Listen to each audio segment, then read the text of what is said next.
Hi, welcome back. We've made it to week 7. This week we'll be talking about laws of gender equity. Specifically, we'll be addressing Title 9. You can find this in Wong's Chapter 8.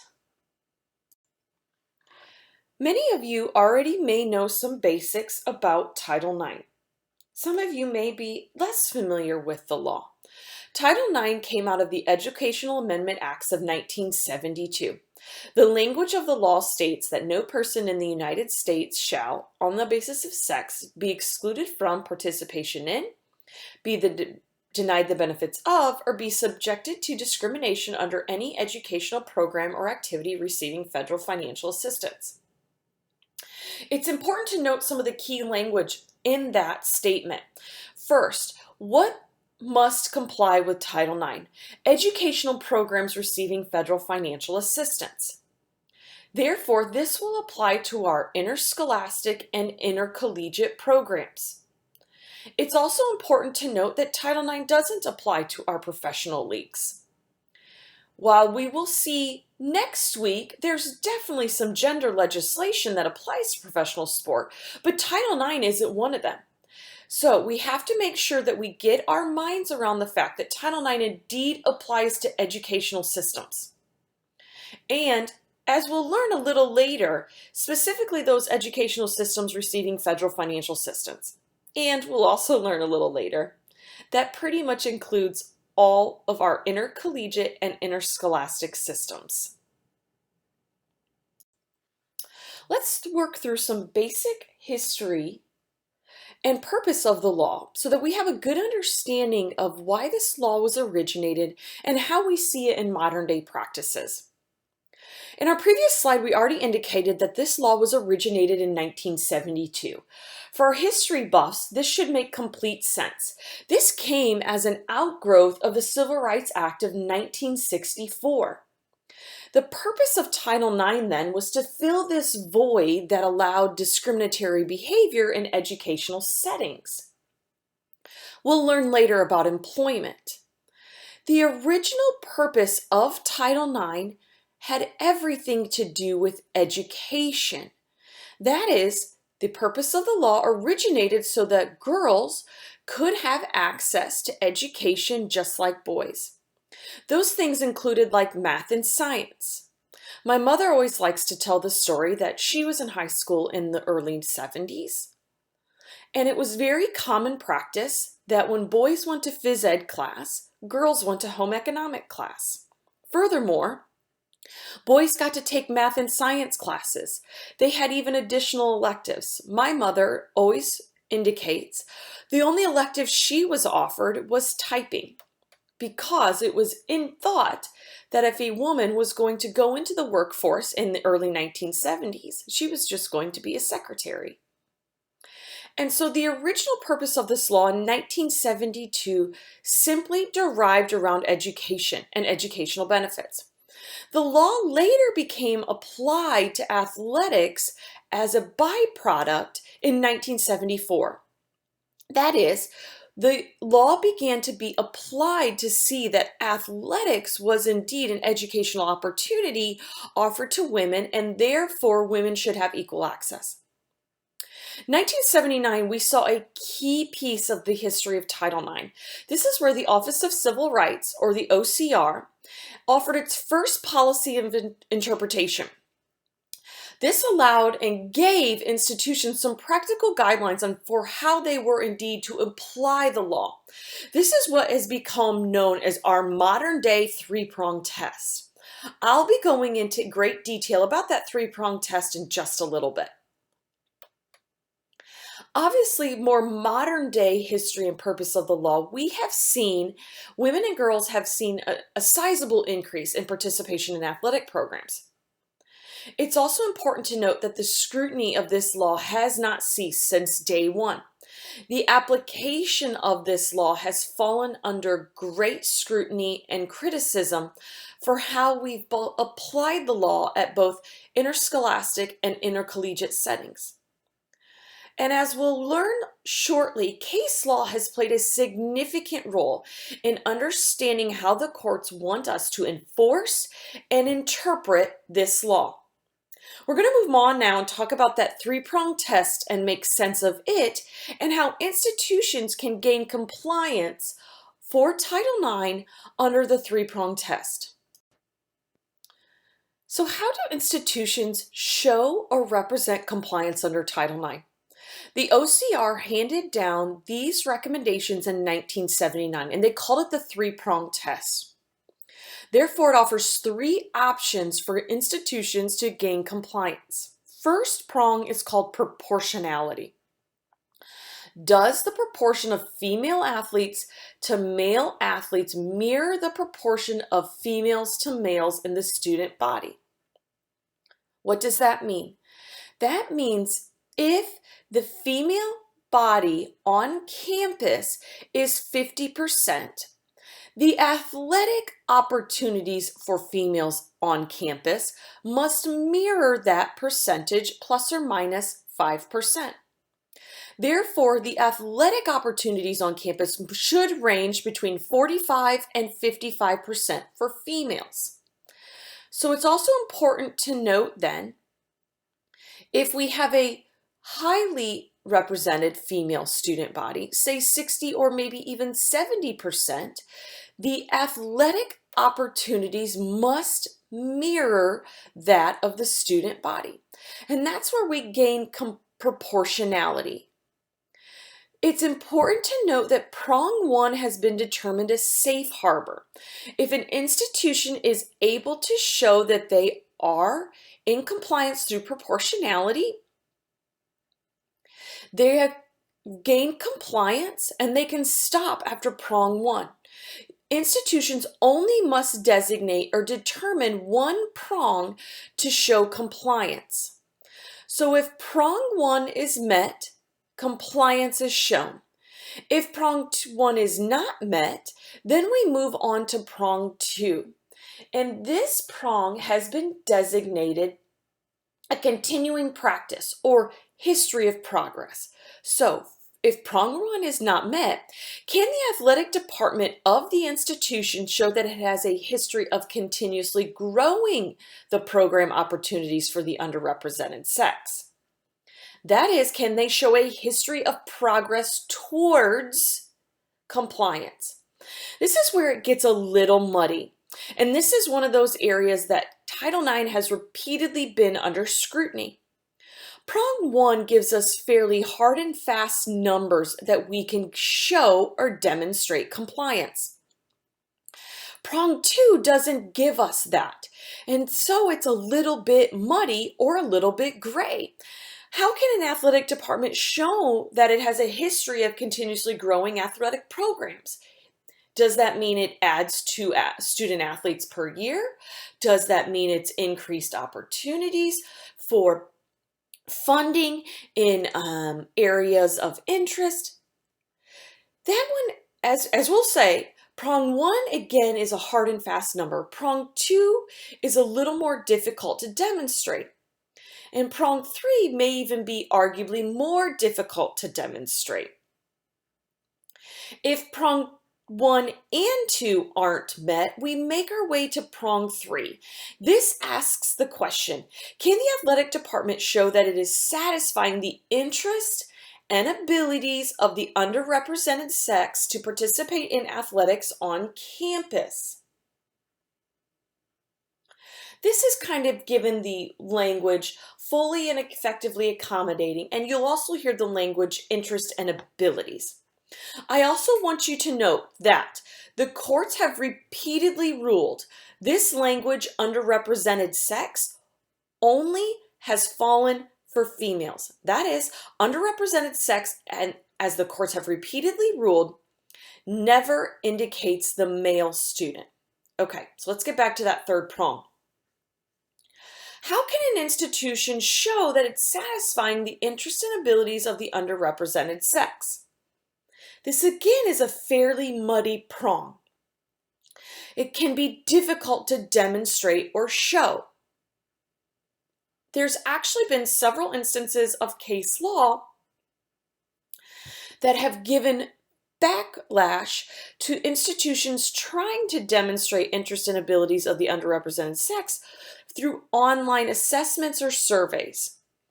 And so this prong has typically been difficult to demonstrate compliance. Most institutions have found it most effective to demonstrate compliance through our first or second prong. Okay, let's sum this up just briefly. The OCR handed down our three-prong test in 1979 to give us clarification on how institutions should indeed comply by the law. Prong one is proportionality. It's that hard and fast number that the proportion of student athletes on campus must be representative or mirror the proportion of students in the student body. That second prong is history of progress. Can an institution repeatedly show they are moving towards or have a history of moving towards compliance? And finally, that third prong is interest and abilities. Can an institution demonstrate that they have accommodated the interest of abilities of the female student body on campus? The three-prong test offers us our guidance on how institution can gain compliance under Title IX. From a day-to-day perspective, there are also some major areas that institutions must abide by the law in areas of compliance. The three major areas are listed here, and this helps us think about on a day-to-day perspective, how do institutions demonstrate that they give equal and or equivalent opportunity to the genders in the world of athletics? The first major area of compliance is financial aid and or scholarships. Think about this in terms of proportionality. Are the scholarships available proportional across the genders?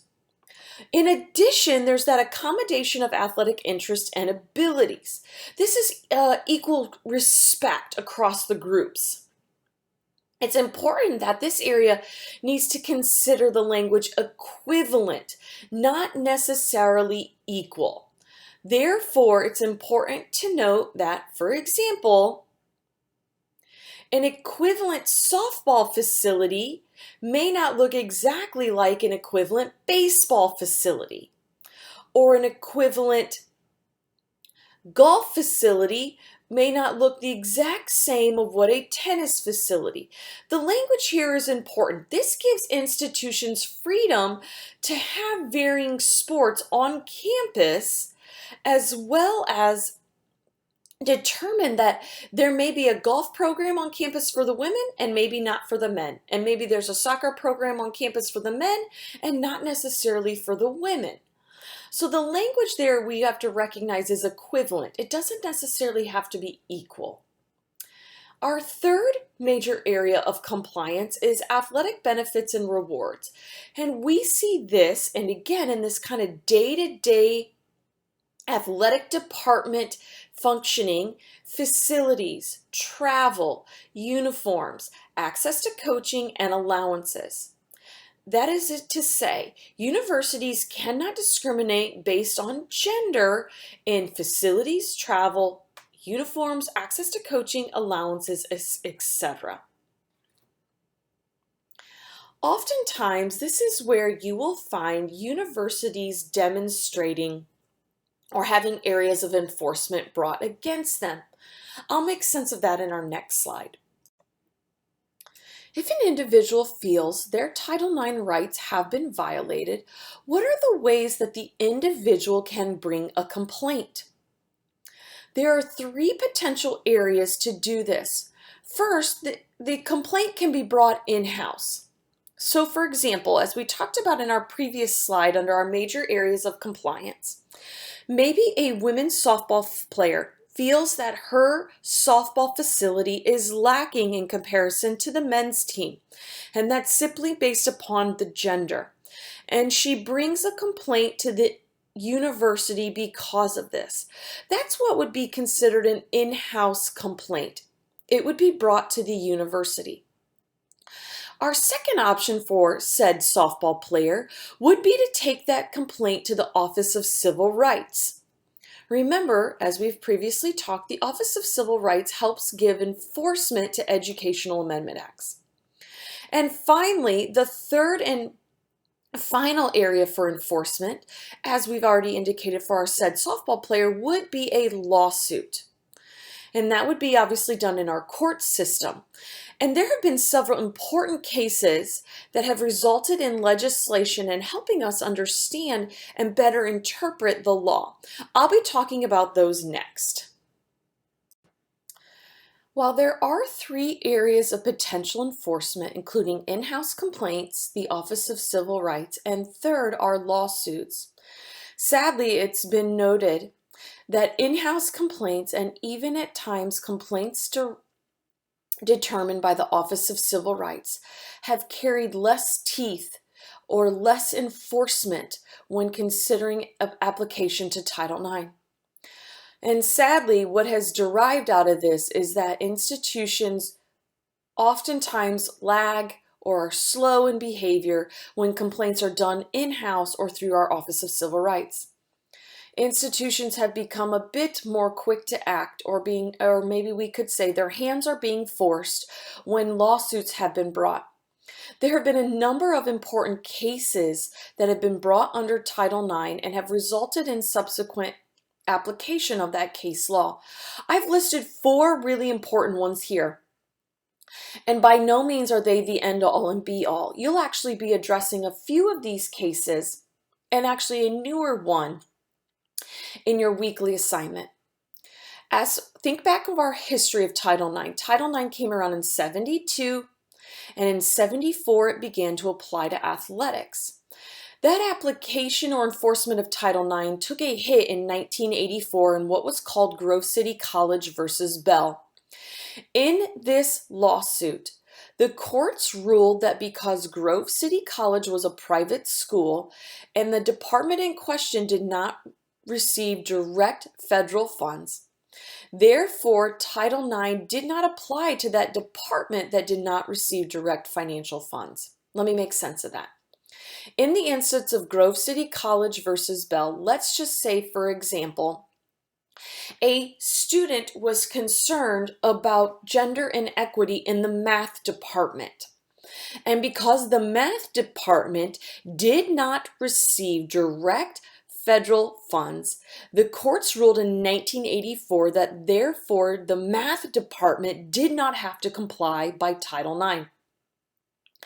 How does this apply to athletics? Well, as you probably should note, in 1984 and in modern day, the athletic departments typically don't receive federal funds. That is, our federal government isn't handing money over or funding athletic departments. And so with the application of Grove City College versus Bell, it was argued that historically Title IX, as it applies to athletics for gender equity, really took a back seat or hit in these years following Grove City College versus Bell. This was thankfully restored or put back in place in 1987 under the Civil Rights Restoration Act. And this determined that if Title IX was indeed to act in its purpose as an umbrella, it was determined in 1987 if one area of the institution, and that is any area of the institution, receives any type of federal funds, the entire institution has to comply. It's important to note then, and as you may work in intercollegiate and or interscholastic athletics, nearly all institutions of higher education and even interscholastic education receive some type of financial funds. And that's a pretty good blanket statement for our institutions across the U.S. Therefore, according to the Civil Rights Restoration Act, if one department on campus receives federal funds, every must comply by Title IX. And so, while Grove City College versus Bell, you could argue made Title IX take a step back, that Civil Rights Restoration Act of 1987 helped Title IX take a step forward. Okay, 2 more lawsuits that have significant impact to where we are today. Franklin v. Gwinnett happened in 1992. And the outcome of this case ruled that the an individual is entitled to financial damages if an institution is found to be in non-compliance of Title IX standard. Many Title IX advocates will argue that this lawsuit has resulted in the greatest teeth or areas for enforcement. Why?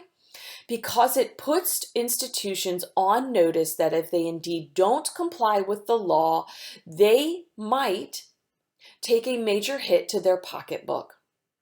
It's also important to note that in Franklin v. Gwinnett, this was a discussion of sexual harassment.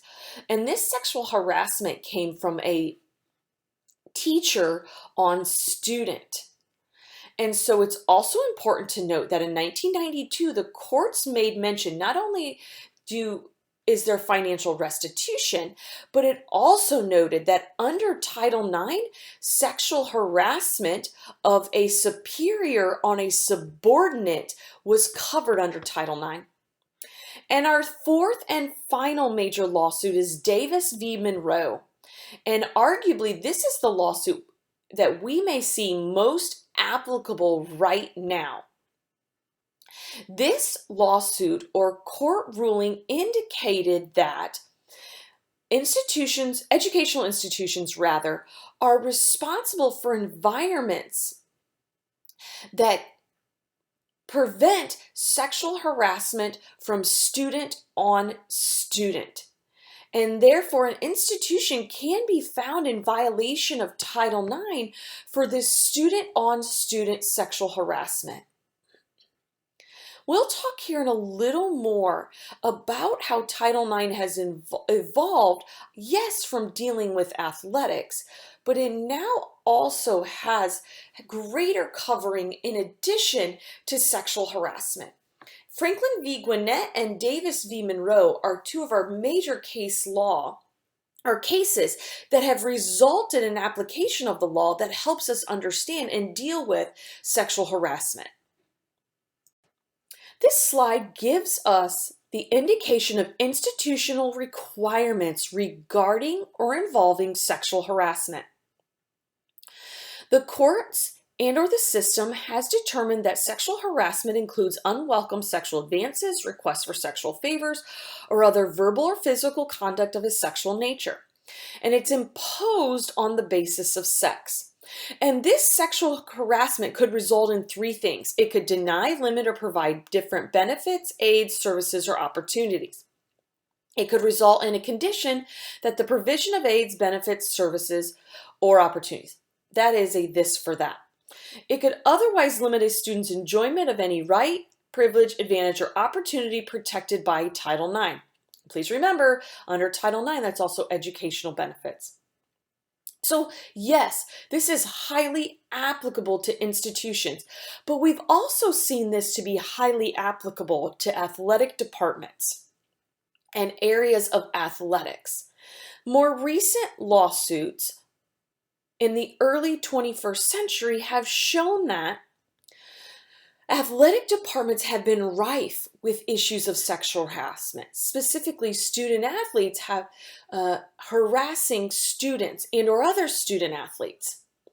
Therefore, it's important to note that this absolutely is applicable to institutions in general, but it's also highly applicable to our athletic departments.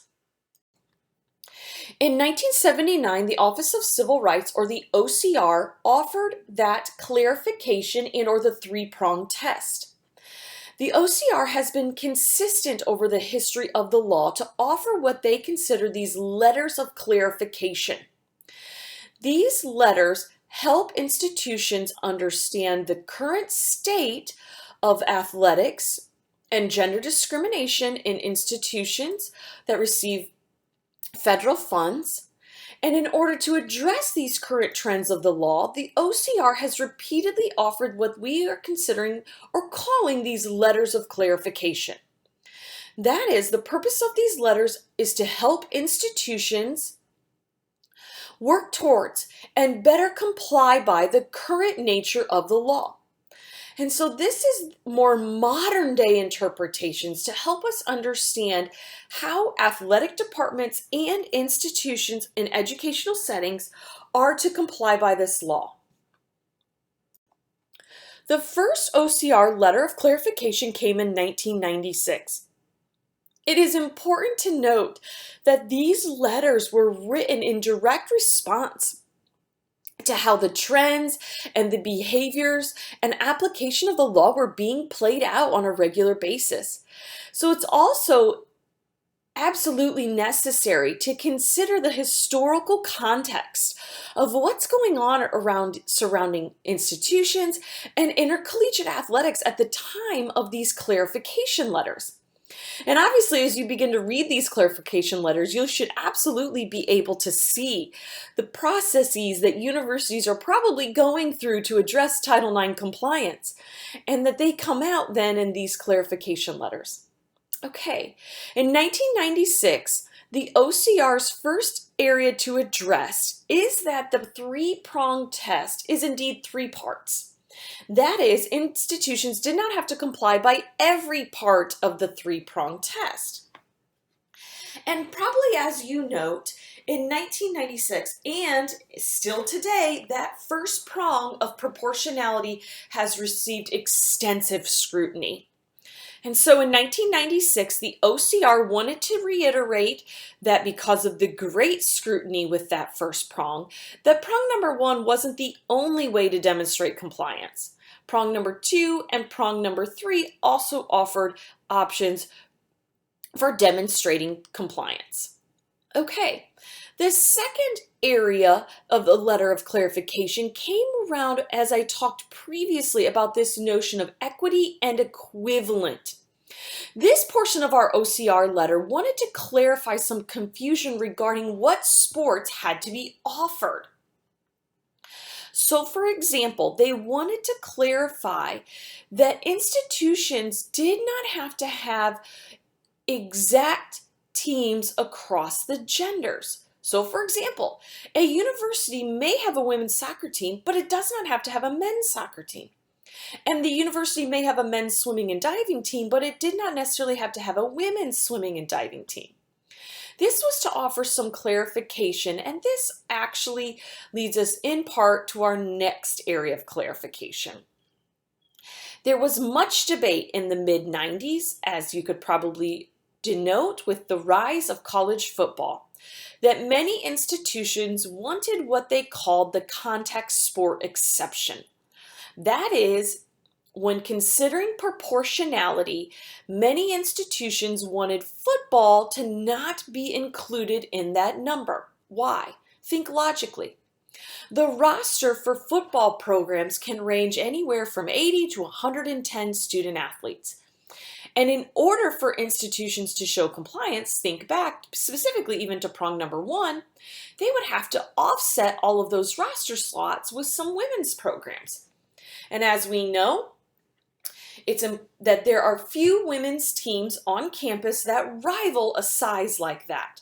Therefore, the 1996 clarification wanted to make institutions know that actually there is no contact sport exception. That is, football does not get subtracted from the equation. So, in order to determine this, the OCR stated that contact sports, even if predominantly male, still must be taken into account under prong 1. Okay, so then let's look at our second notion that we see in this clarification. That's where this begins to make more sense. In order then to accommodate or offset these large roster slots, institutions then may have to add some women's programs that they don't have equivalent men's programs on campus. So to offset, for example, the large roster size for football, maybe the university adds a women's tennis and a women's volleyball program. Obviously, and maybe they don't add subsequent men's programs.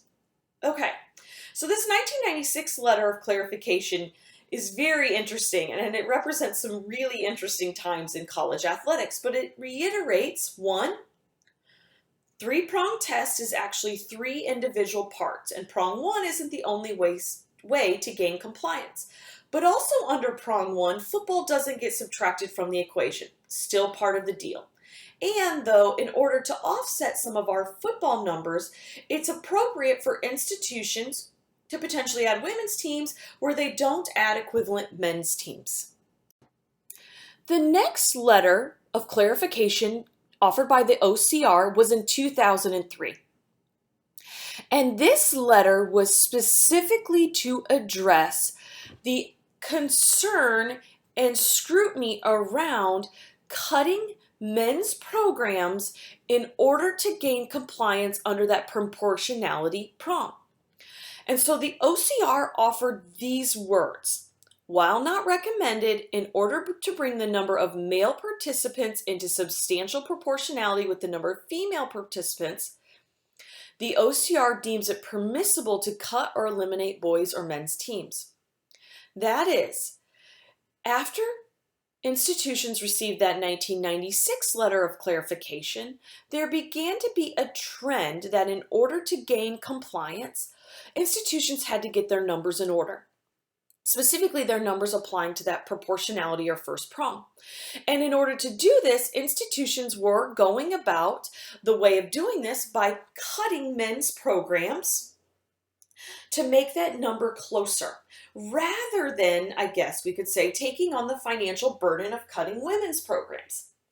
This resulted in a number of men's programs then filing their own suits under Title IX to indicate that they were being discriminated against based upon their sex.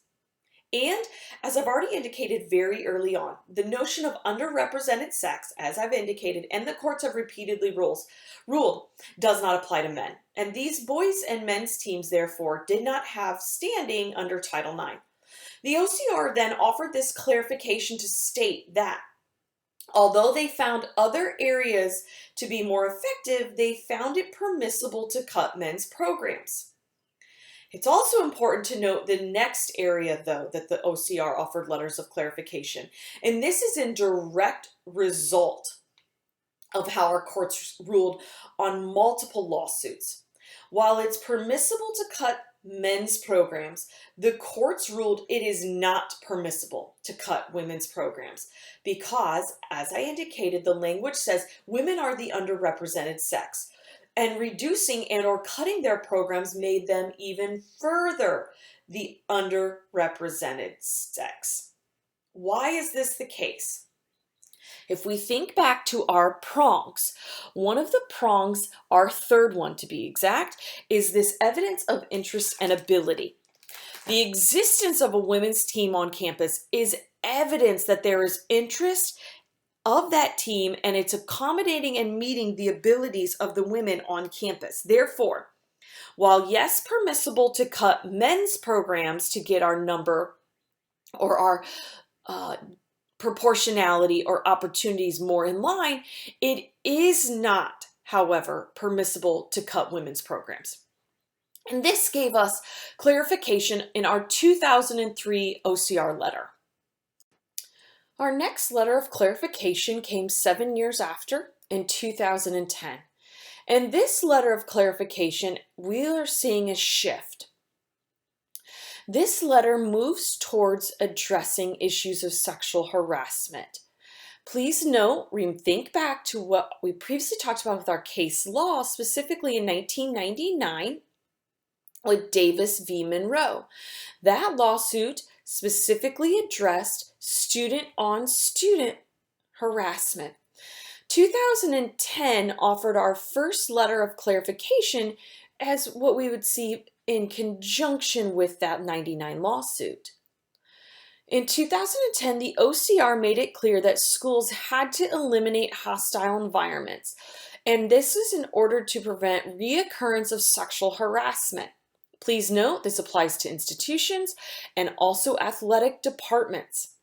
Furthermore, the OCR went on and added that institutions had to have some type of procedures regarding bullying, in regards to sex and sexual harassment, as well as clear grievance procedures on how institutions would go about handling and or addressing issues of sexual harassment. Please make note how the history of our law has evolved and changed.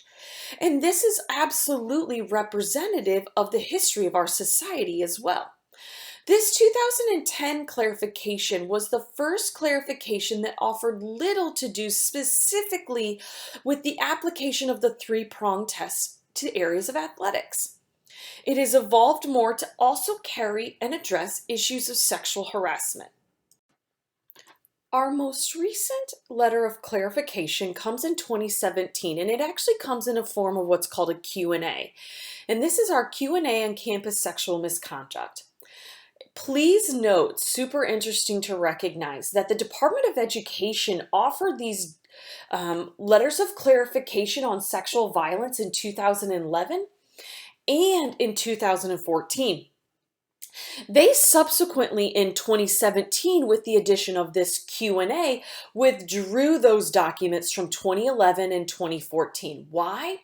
Because they believed that they ignored notice and comment regarding requirements, and that they feared that the implementation of the 2011 and 2014 letters created a system that lacked basic elements of the due process and failed to ensure some levels of fundamental fairness. Their response then was this 2017 Q&A on campus sexual misconduct. And actually, for your discussion board for week 7, you'll be able to see and address this Q&A document. I'm going to give us some specific clarification, though, or a discussion on the main areas of clarification. The purpose of the Q&A on sexual misconduct in 2017 included some key areas. First, it was intended to describe the institutional responsibility and the responsibility of institutions to address sexual misconduct on campus. It went on further to address Clery Act requirements. I'll let you see those and recognize those specifically from your document for your discussion board. In addition, the Q&A on campus sexual misconduct went on to address the obligations of ways to address complaints and potential resolutions for complaints. This included a number of areas. So it summarized what procedures a school should follow to adjudicate a finding of responsibility for sexual misconduct. It helped describe or give meaning to what is an equitable investigation regarding sexual misconduct. It talked about ways that schools could deal with concerns of appeals. It clarified appropriate evidentiary procedures and standards, and it informed schools mainly of their responsibilities concerning notifications to the parties of the outcomes of disciplinary proceedings on campus. This 2017 Q&A is fairly extensive, more so extensive than some of our previous letters of clarification. This gives some indication that our Department of Education thought this was a very serious matter that needed extensive clarification. As I've repeatedly indicated, yes, these Q&As apply specifically to campuses. It's also important to note that athletic departments fall under this jurisdiction. Therefore, they too must abide by the proceedings handed down in our OCR letters of clarification, even as it applies to sexual misconduct. We have come to the end of week 7. We've talked extensively about the Title IX law, ways that institutions can gain compliance, important case law, and understanding how we apply case law to this Educational Amendment Act. We've also made our way and worked through a number of letters of clarification offered by the OCR to give us meaning to how the law is interpreted. It's important to note that, as I already indicated very early on, for areas of interscholastic and intercollegiate athletics, Title IX will repeatedly be an issue that you will deal with. For professional organizations like our professional leagues or professional sports, Title IX doesn't apply. We'll be working next week on specific areas of equity and employment that will address how professional leagues and other organizations must deal with these areas of equity in gender and various other areas. Have a great week, and I will see you next week in week 8.